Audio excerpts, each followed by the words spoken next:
ಶ್ರೀಕೃಷ್ಣಾಯ ನಮಃ. ಪೂಜ್ಯಾಯ ರಾಘವೇಂದ್ರಾಯ ಸತ್ಯಧರ್ಮರಥಾಯ ಚ ಭಜತಾಂ ಕಲ್ಪವೃಕ್ಷಾಯ ನಮತಾಂ ಕಾಮಧೇನವೇ. ಶ್ರೀರಾಯರ ಪಾದೋದಕ ಮತ್ತು ಹಸ್ತೋದಕದ ಬಗ್ಗೆ ತಿಳಿಯೋಣ. ರಾಯರ ಪಾದೋದಕ ಮತ್ತು ಹಸ್ತೋದಕ ಸರ್ವರಿಗೂ ಗುರಹ್ಯ. ತ್ರಿವಿಕ್ರಮಾವತಾರದಲ್ಲಿ ಶ್ರೀಹರಿಯ ಪಾದದಿಂದ ಆವಿರ್ಭವಿಸಿದ ಕಾರಣದಿಂದ ಗಂಗೆಯು ಪರಮ ಪಾವನಳು. ಇತರ ನದಿಗಳು ಬೇರೆ ಬೇರೆ ಕಾರಣಗಳಿಂದ ಪಾವನವಾಗಿವೆ, ಆದರೆ ಗಂಗೆಗೆ ಸಮವಿಲ್ಲ. ಈ ಎಲ್ಲ ನದಿಗಳು ಸ್ನಾನ, ದರ್ಶನ, ಸ್ಮರಣ, ಸ್ಪರ್ಶನ ಮುಂತಾದವುಗಳಿಂದ ಮಹಾಪುಣ್ಯವನ್ನು ಕೊಡುತ್ತವೆ. ಒಮ್ಮೊಮ್ಮೆ ಸ್ನಾನಾದಿಗಳನ್ನು ಮಾಡಿದ್ದರಿಂದ ಒಂದೊಂದು ಪುಣ್ಯದಂತೆ ಪ್ರತಿದಿನದಲ್ಲೂ ತ್ರಿಕಾಲ ಸ್ನಾನಗಳಿಂದ ಅಸಂಖ್ಯ ಪುಣ್ಯಗಳನ್ನು ಕೊಡುತ್ತವೆ. ಈ ಪುಣ್ಯಗಳಿಗೆ ಸಮನಾದ ಪುಣ್ಯಗಳೇ ಇಲ್ಲ. ಗಂಗೆ ಮುಂತಾದ ಎಲ್ಲ ನದಿಗಳಲ್ಲಿ ಪ್ರತಿದಿನದಲ್ಲೂ ತ್ರಿಕಾಲ ಸ್ನಾನ ಮುಂತಾದ್ದರಿಂದ ಬರುವ ಎಲ್ಲ ಪುಣ್ಯಗಳ ಸಮೂಹಕ್ಕಿಂತಲೂ ಮಿಗಿಲಾದ ಪುಣ್ಯವನ್ನು ಬ್ರಾಹ್ಮಣ ಪಾದೋದಕವು ಕೊಡುತ್ತದೆ ಎಂದು ಶಾಸ್ತ್ರಗಳಲ್ಲಿ ಹೊಗಳುತ್ತಿವೆ. ಗಂಗಾ ಜನಕನೂ ನಿರಪೇಕ್ಷನೂ ಆದ ಶ್ರೀಹರಿಯು ಕೃಷ್ಣಾವತಾರದಲ್ಲಿಯೂ ಇತರ ಅವತಾರಗಳಲ್ಲಿಯೂ ರಾಜಸೂಯ ಯಾಗ ಮುಂತಾದ ಸಂದರ್ಭಗಳಲ್ಲಿ ವಿಷ್ಣು ಭಕ್ತರಾದ ಬ್ರಾಹ್ಮಣರ ಪಾದವನ್ನು ತಾನೇ ತೊಳೆದು ಬ್ರಾಹ್ಮಣ ಪಾದೋದಕವನ್ನು ತನ್ನ ತಲೆಯಲ್ಲಿ ಧರಿಸಿ ಬ್ರಾಹ್ಮಣ ಪಾದೋದಕ ಮಹತ್ವವನ್ನು ವ್ಯಕ್ತಪಡಿಸಿದ್ದಾರೆ.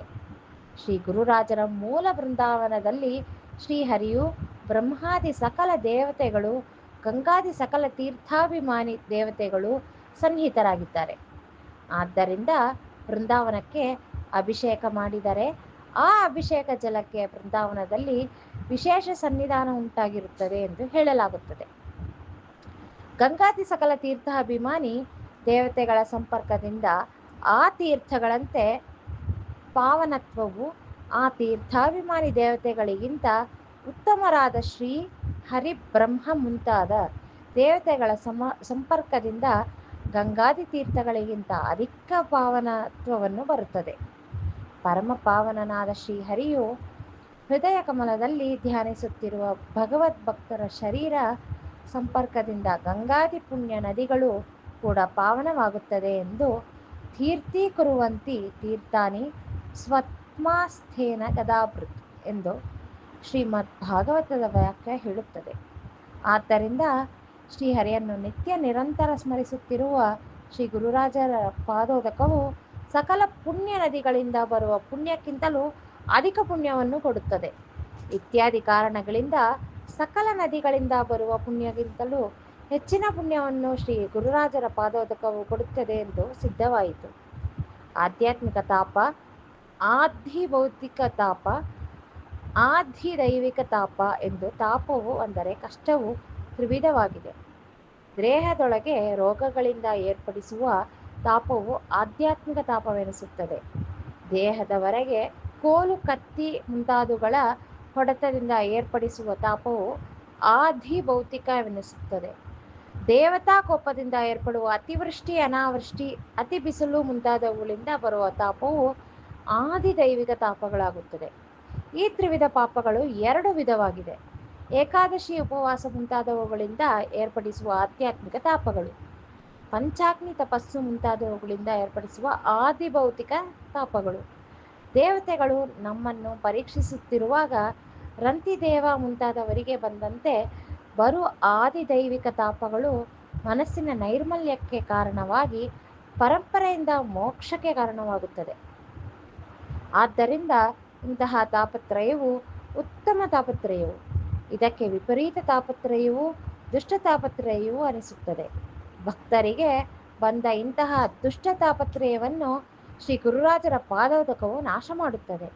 ಬಹುಕಾಲದ ಮೇಲೆ ಮಕ್ಕಳು ಹುಟ್ಟುವುದು, ಈ ಜನ್ಮ ಅಥವಾ ಜನ್ಮಾಂತರದಲ್ಲಿ ಮಾಡಿದ ಪಾಪಗಳಿಗೆ ಹರಿವಂಶ ಶ್ರವಣ ಮುಂತಾದ ಪ್ರಾಯಶ್ಚಿತಗಳನ್ನು ಮಾಡಿದ ಮೇಲೆ ಮಕ್ಕಳು ಹುಟ್ಟುವುದು, ಪ್ರಾಯಶ್ಚಿತ ಮಾಡಿದ ಮೇಲೆ ಮಕ್ಕಳು ಹುಟ್ಟದಿರುವುದು, ಹೀಗೆ ಬಂಜೆತನದಲ್ಲಿ ಅನೇಕ ವಿಧವಿದೆ. ಇವರಲ್ಲಿ ಪ್ರಾಯಶ್ಚಿತ್ತಾದಿಗಳನ್ನು ಮಾಡಿದರೆ ಮಕ್ಕಳು ಹುಟ್ಟದಿರುವುದು ಮಹಾವಂದ್ಯ ಎನಿಸುವಳು. ಆ ಮಹಾವಂದ್ಯೆಯು ಶ್ರೀ ಗುರುರಾಯರ ಪಾದೋದಕವನ್ನು ಅತಿ ಭಕ್ತಿಯಿಂದ ನಿರಂತರವೂ ಎಡಬಿಡದೆ ಸೇವಿಸುತ್ತಾ ಬಂದರೆ ಅವಳು ಜನ್ಮ ಜನ್ಮಾಂತರದಲ್ಲಿಯೂ ಈ ಜನ್ಮದಲ್ಲಿಯೂ ಮಾಡಿರುವ ಎಲ್ಲ ಪಾಪ ಪರ್ವತವು ಕರಗಿ ಅವಳಿಗೆ ಮಗು ಹುಟ್ಟುತ್ತದೆ. ಹುಟ್ಟಿದ್ದನ್ನು ಸಾಮಾನ್ಯವಾದ ಮಗುವಲ್ಲ, ಉತ್ತಮ ಪುತ್ರರಾಗಿರುವರು.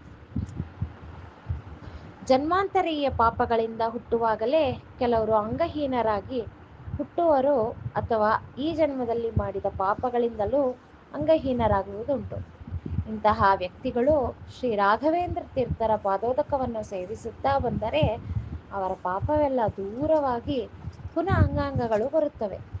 ಅಂದರೆ ಇದ್ದ ಅಂಗಾಂಗಗಳು ವಿಕೃತವಾಗಿದ್ದರೆ ವಿಕಾರಗಳೆಲ್ಲವೂ ಹೋಗಿ ಸರಿಯಾಗುತ್ತದೆ. ಅಂಗಾಂಗಗಳು ದೇಹವನ್ನು ಬಿಟ್ಟು ಅಗಲಿ ಎಷ್ಟೋ ಕಾಲವಿದ್ದರೂ ಮುಂದಿನ ಜನ್ಮಗಳಲ್ಲಿ ಉತ್ತಮ ಅಂಗಗಳು ಬರುತ್ತದೆ. ಈ ಅಂಗಾಂಗಗಳು ಸುಂದರವಾಗಿಯೂ ದೃಢವಾಗಿಯೂ ಇರುತ್ತದೆ. ಶನಿ, ರಾಹು, ಕೇತು, ಅಂಗಾರಕ ಮುಂತಾದ ಗ್ರಹಗಳಲ್ಲಿಯೂ ಬ್ರಹ್ಮಹತ್ಯ ಮುಂತಾದ ಮಹಾಪಾಪಗಳಿಂದಲೂ ಬರುವ ಎಲ್ಲ ಬಾಧೆಗಳು ಶ್ರೀರಾಯರ ಪಾದೋದಕದಿಂದ ನಾಶವಾಗುತ್ತದೆ. ಇಂಥ ಪಾದೋದಕ ಮಹಿಮೆಯುಳ್ಳ ಶ್ರೀ ಗುರುರಾಜ ಸಾರ್ವಭೌಮರನ್ನು ಸೇವಿಸುತ್ತೇನೆ, ನಮಸ್ಕರಿಸುತ್ತೇನೆ. ಮನಪೂರ್ವಕ ಧನ್ಯವಾದಗಳು. ಶ್ರೀ ರಾಘವೇಂದ್ರ ಗುರು ಅಂತರ್ಗತ ಭಾರತೀ ರಮಣ ಮುಖ್ಯ ಪ್ರಾಣ ಅಂತರ್ಗತ ಶ್ರೀ ಕೃಷ್ಣಾರ್ಪಣ ಮಸ್ತು, ಮತ್ವೇಶಾರ್ಪಣ ಮಸ್ತು.